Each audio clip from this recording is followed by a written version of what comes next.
This is Lived In, the interior design podcast for ordinary people living in ordinary homes.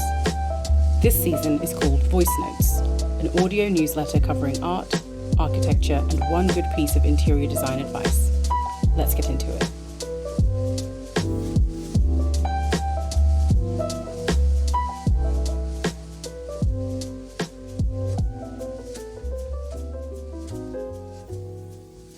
Hello everyone.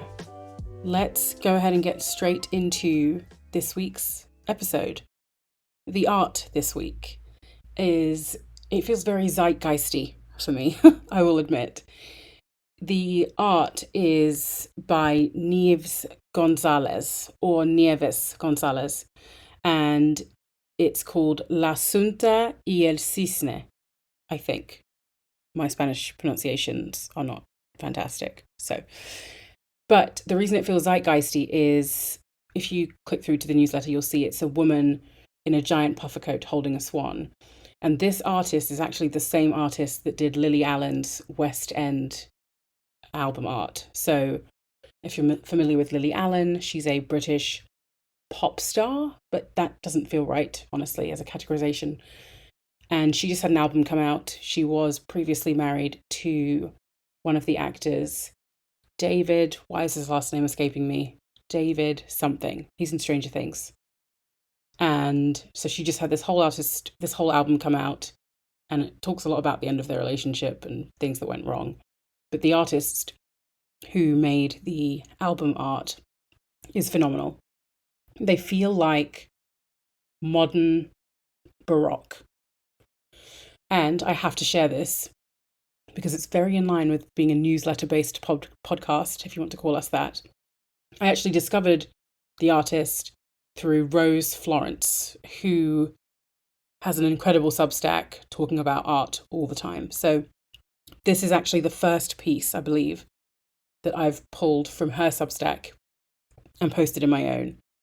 But if you take a look at it, super cool. And I'm going to definitely be looking at her for art recommendations because she has so many. She literally devotes her entire newsletter to it. So she's a great follow if you are looking for more art, and I will make sure that she is linked in the show notes as well. Okay, next up, let's talk about the real estate this week. I titled it like striking gold because these 3 listings are in Goldsboro, North Carolina, which is about an hour, give or take, from Greenville, North Carolina.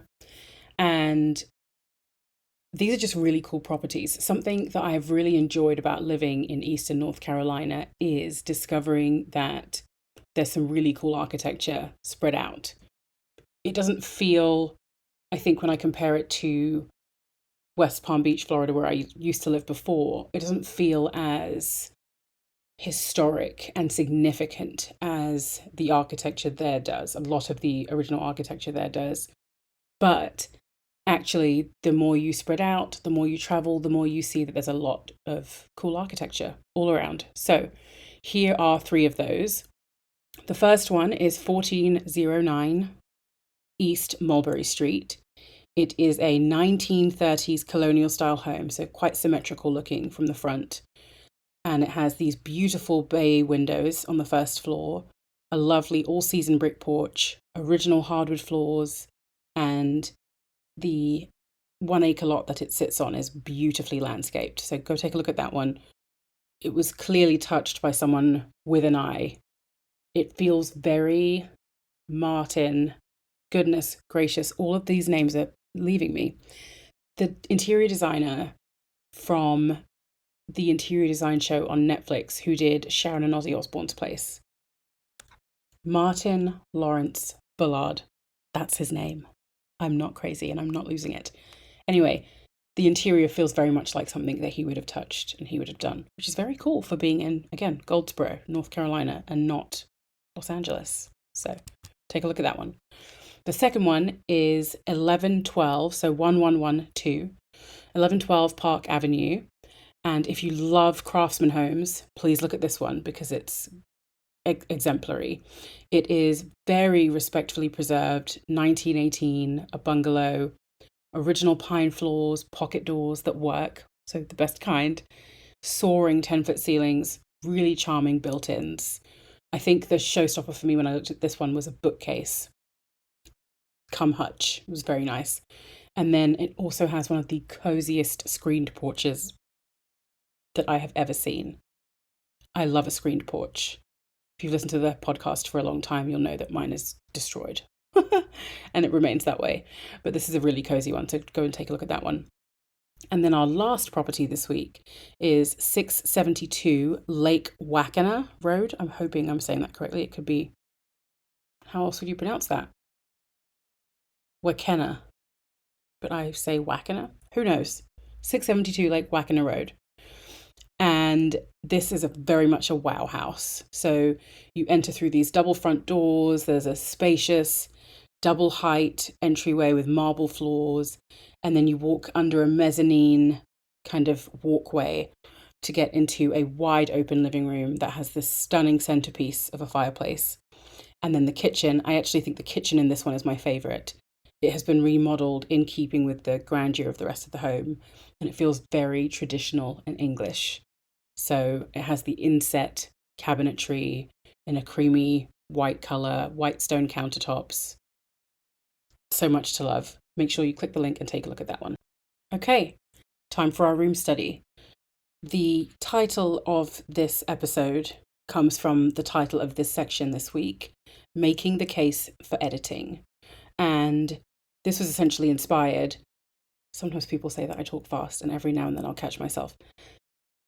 This was essentially inspired by Bettina Looney, whose images are used here, because I just saw these posts come up on Instagram on her Instagram story, and I loved the drama of the before versus the after. I think it's very easy to be addicted to the high that you get from a dramatic before and after, and I don't encourage that in general.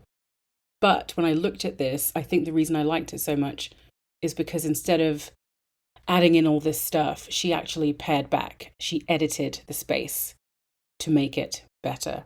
And so I wanted to explain what she did. So make sure you check out the images. The newsletter is linked in the show notes. But it's such a masterclass in thoughtful room editing. So here are 3 steps to thinking about your room like an editor. So if you look at that very first image, if this was your house, begin with noticing what you notice. So what's sticking out to you first, essentially? You want to make a note of all of that and try not to think about the sentiment that you have, just what's sticking out to you. And stay solely focused on that. That's it. That's step 1. Step 2 is then to split your list into 2 halves. So now you get to think about what you're noticing and why you're noticing it. So if you're noticing it because it stands out in a good way, it's positive, mark it positively. If you're noticing it because it stands out in a bad way, then mark it negatively. That's it. And then decide what to eliminate and what to enhance. So this is step 3. And this is really the biggest action step. Paring back can often be the key to allowing the things that you want to be seen to really shine. So looking at Bettina's house, she removed the dominant ceiling fans and the doors and the door casings. And that allowed the room, the beauty of that room, the space that it needed to really breathe. And then similarly, she chose a floor that is very close to the colour of the plaster on the walls and has much narrower grout lines. And notably, the grout lines match the colour of the tile itself or the stone itself that's on the floor. And so this makes the floor less of a distraction. So if you look at the first image, the before, the floor is busy. There are so many doors and they're distracting, and you can't see the beauty of the ceilings because these ceiling fans are kind of dominating. And so really simply, and I'm sure that there are small details that we can't see looking just at these 2 images, but literally just removing the ceiling fans, removing the doors and the door casings and changing the flooring makes a huge difference on the feel of that space. Huge. Guys, I just remembered what Lily Allen's ex-husband's name is. David Harbour. So there we go. All the names are back, except for the name of the TV show on Netflix. Anyway, on to one good thing, final section of the episode. And it somewhat piggybacks off of the previous section, but essentially, obviously we know this, not everything in design can be addressed with a quick fix. But sometimes there are simple changes that can make a huge difference. And one of my favorite examples of this is lighting. So swapping out lighting. Simple change, huge difference. I also mention in the newsletter that knobs are a favorite thing too. If you change out knobs and handles, that also can make a big difference to how a piece feels or a room feels. So just like in the example from Bettina Looney's house in Miami, having the right light fixture can radically transform the way a space looks and feels.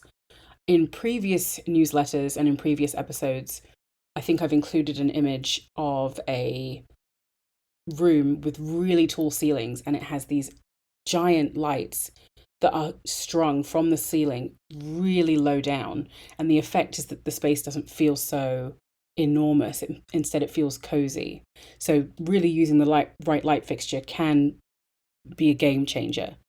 So if you are looking for a new light fixture in your space, whether that be a lamp for your nightstand or a sconce in the bathroom or a ceiling light, if you're doing something that's going up high above your dining table, for example, make sure to take the following things into consideration. You want to factor in your roof line. You want to factor in your sight lines because you want to be able to see. You don't want the light blocking views throughout. You want to factor in your ceiling height. Again, that's why I gave that example of the really tall ceilings and the I don't like saying well hung, but well hung lighting that comes down to make the room feel cozier. That factored in ceiling height. You also want to think about your furniture shape. So typically, and I don't like saying that there are hard and fast rules, but typically the recommendation above a round dining table would be something that fans out versus something that's rectangular. So things like that. And then, of course, how the light fixture will cause light to be distributed into the space. You want to make sure it's not only going to end up lighting one area. You want it to make sure it covers all of the area that you need. So the example image I've included this week is actually from Prospect Refuge. Great interior design company. Go and study their work. Really creative. And this particular example is their white oak project. It's the entryway. And there is this lily pad inspired lighting fixture that adds really just a touch of whimsy. And it works together well with all the other details in the room. They've got kind of stained glass in the side lights for the door. And then they've got a mirror that's kind of scalloped. It looks like a Ballard Designs or something similar. So it works together with the kind of whimsy in those areas. But otherwise, without those things, the room feels very serious. It feels very formal. And so adding this helps to make it playful and relaxed versus austere. So think about that when you're picking your lighting. I'll repeat those considerations again. Roof line, what's the shape of it? Sight lines, ceiling height, furniture shape, and then how the light fixture will cause light to be distributed throughout the space.